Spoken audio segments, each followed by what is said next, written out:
Okay, welcome in. Now I'm going to be covering the Montreal Canadiens. They had the 5th worst record in the entire league, the second worst record in the Eastern Conference, and the worst record in the Atlantic Division.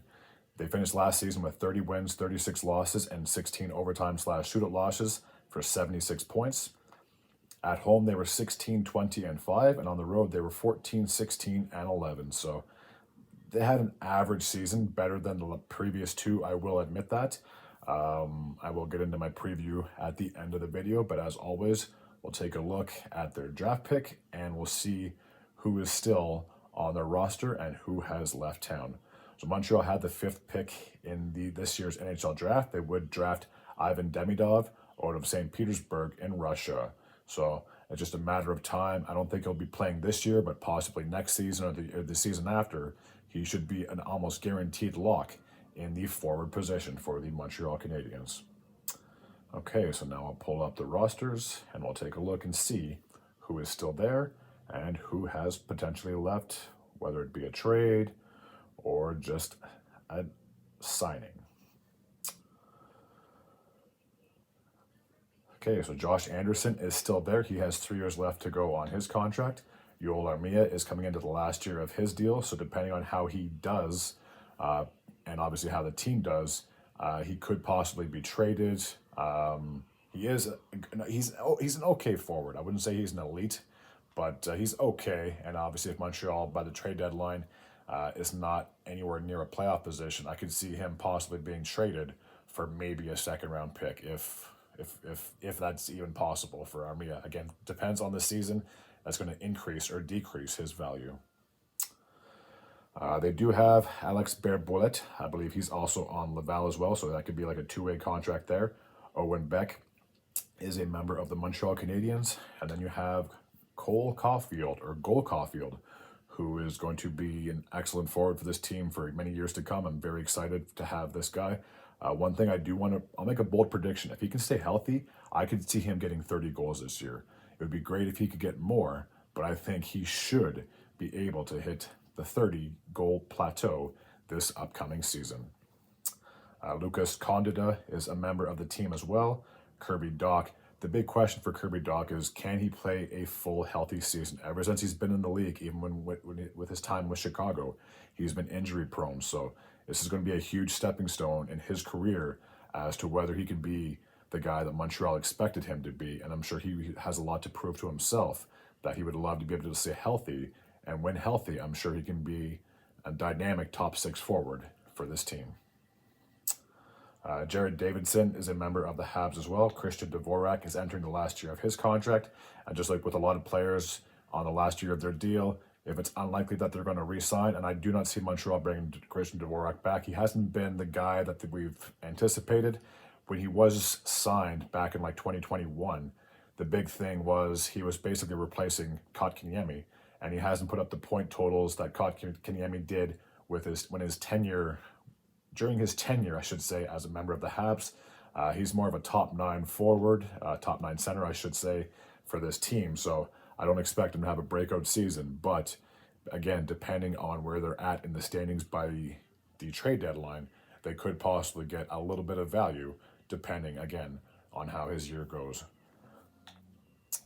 Jake Evans, like Dvorak and Armia, is also entering the last year of his contract. Now, Evans, I would like to see this guy get re-signed. He's an excellent top 9 forward. He's a great center iceman, and he's been great on the penalty kill as well. So I'm really hoping Montreal can get a deal done for this guy, because I'd hate to see him leave. He has potential to be a top 9 center, and he's even played in the top 6 role at sometimes as well. But as long as Suzuki and Dach can stay healthy, he should be a lock for at least that third line center position. Sean Farrell is a member of this team.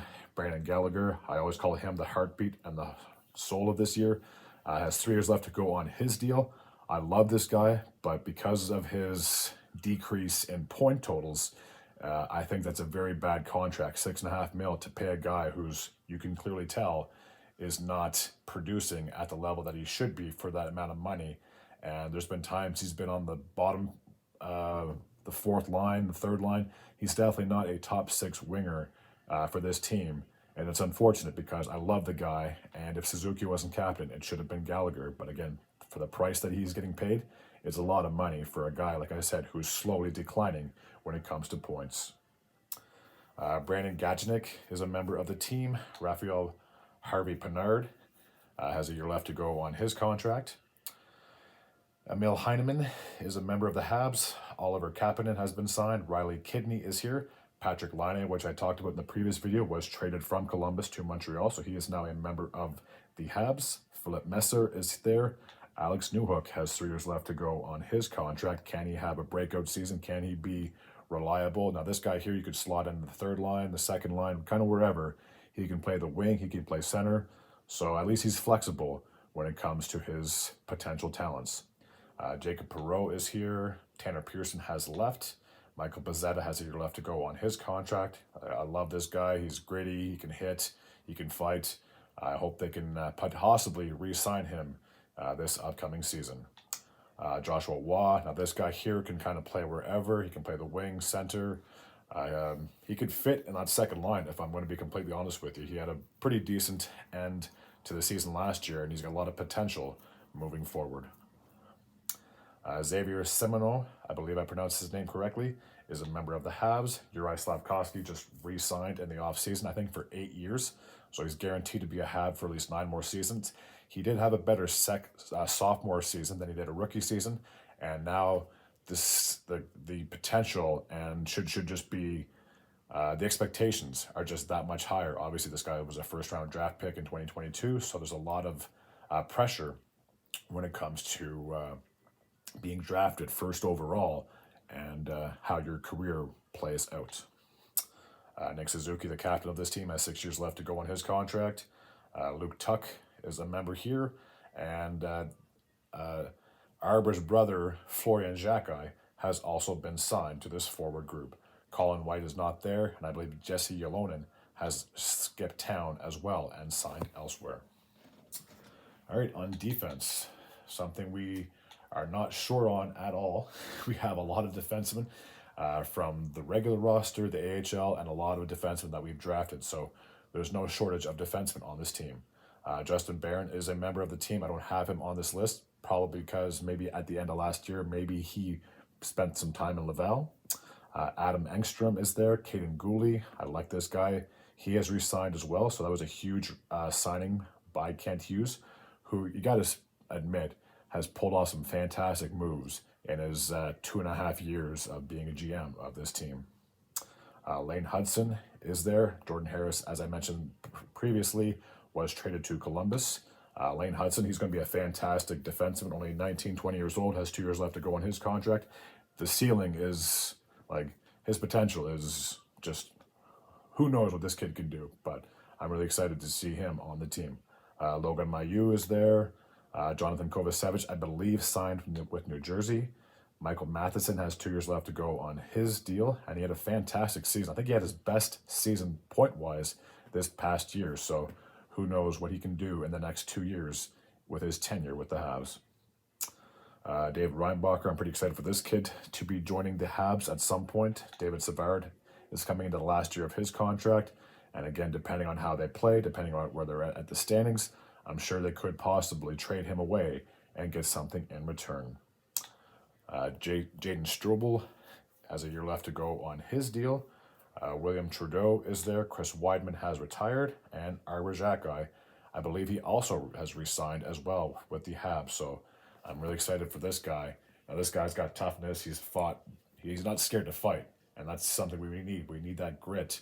But I'm just hoping he can stay healthy and not punch his hand or punch too much. He's very valuable to this team. Okay, we'll take a look at the goaltending situation. So there's Jacob Dobes, he's in the system, Connor Hughes, and then the main two guys are Samuel Montembeault. He has re-signed on a 3-year deal worth $3.15 million. Carey Price's contract is still there. The guy obviously is basically retired. He hasn't officially said it. I'm sure they're just going to ride out his contract, and then once his contract is run out, then I'm sure he will retire at that point. And then Caden Primo is coming into the last year of his deal. So do they re-sign him? Possibly. I'm sure they'll get it. If they do re-sign him, it'll be at a pretty decent contract. I don't think he's going to be asking for the moon. Okay, so my prediction for this upcoming season. The Habs could be a bit of a dark horse. Now, I don't see them making the playoffs, but again, just like any team that I say that doesn't necessarily mean they won't. They could surprise us, but I have very low expectations. I still believe we're another year or possibly two from getting into a playoff spot. When you think about the Atlantic Division, there's just so many teams that are guaranteed to get in there, and I think there could be 4 or 5 teams this year that make it into the postseason. Obviously, you're guaranteed 3 teams, and if I had to make my prediction, I would say Florida, Boston, and Toronto are pretty much a lock to get the top 3 spots in the Atlantic Division. And after that, I think Tampa, even though they lost Stamkos, they still could be okay. They could possibly be a wild card team. If not Tampa, Detroit, and then outside of Detroit, you still have Ottawa and Buffalo. Any of those 4 teams could possibly get into the playoffs, or even 2 out of those 4 teams could get into the playoffs. So I just think there's a lot of very talented teams in that division, and I just don't see them making the playoffs this upcoming year. But there is potential for the future. Alrighty, that takes care of my recap. Sorry, not my recap, I apologize. My preview for the Montreal Canadiens for this upcoming season. As always, if you're new to this channel and you like this type of content, feel free to hit the sub button. I'd be very grateful and very appreciative. Until next time, and as always, take care.